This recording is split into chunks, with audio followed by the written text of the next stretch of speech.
बारात में हाथी घोड़े शामिल थे और जब घोड़े पर ऑफ वाइट शेरवानी में जो दूल्हा बैठा था वो कोई और नहीं था, कथावाचक इंद्रेश जी महाराज थे। लेकिन सबसे ज्यादा गौर करने वाली बात ये थी कि घोड़े पर तो सवार थे कथावाचक, लेकिन उससे ठीक पीछे जो है वो हाथी पर सवार थे गिरधर जी महाराज, जिन्हें इंद्रेश जी महाराज अपना सब कुछ मानते हैं और उन्हीं की भक्ति में जो है वो पूरी तरीके से डूबे रहते हैं। और आज लाखों की संख्या में लोग इंद्रेश जी महाराज की उस वाणी को सलाम करते हैं जो अपनी वाणी से हर किसी को मोहित कर देता है। आज वो विवाह के बंधन में बंधने जा रहा है। 5 दिसंबर को जयपुर के होटल में सुबह 10 बजे वो अपनी जीवन संगिनी के साथ फेरे लेंगे। हालांकि हरियाणा की मूल निवासी बताई जा रही है शिप्रा, और कई वीडियोस भी वायरल हो रहे हैं जिसमें उनकी इंद्रेश जी महाराज की दुल्हन कौन होगी ये कयास लगाए जा रहे हैं। लेकिन इंद्रेश जी का व्यक्तित्व ऐसा नहीं है कि कोई भी कयास लगाया जाए जब तक दुल्हन की तस्वीर खुद सामने ना आ जाए। लेकिन कहा जाता है कि इंद्रेश जी महाराज को एक धार्मिक आयोजन में शिप्रा से मुलाकात हुई थी, उसके बाद गहरी दोस्ती और अब परिणय सूत्र में बंधने जा रहे हैं। इंद्रेश जी के बारे में अगर कहा जाए तो सोचिए, प्रेमानंद महाराज जी से जब मिले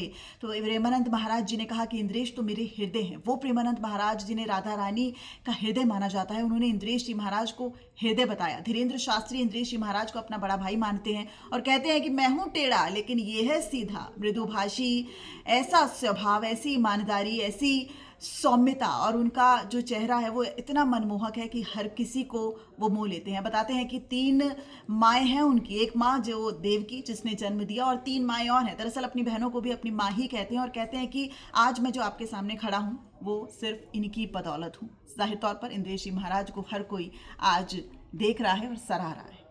और अब जानते हैं श्री इंद्रेश जी महाराज ने जयपुर को ही अपना विवाह स्थल क्यों चुना। क्योंकि वो कहते हैं कि वृंदावन जैसा ही छोटा वृंदावन जयपुर है। क्योंकि जयपुर में जो स्थापत्य है, जो आस्था है, जो परंपरा है, वो वृंदावन की झलक ही देती है। साथ ही साथ इंद्रेश जी महाराज का ये भी कहना है कि जो श्री कृष्ण के 3 विग्रह हैं वो भी जयपुर में स्थापित हैं। इसलिए बेहद खास लगाव इंद्रेश जी का जयपुर से रहा है और यही वजह है कि इंद्रेश जी महाराज ने जयपुर को ही अपना विवाह स्थल के लिए चुना है। हम सब की तरफ से भी इंद्रेश जी महाराज को वैवाहिक की बहुत बहुत शुभकामनाएं, वैवाहिक जीवन की बहुत बहुत शुभकामनाएं।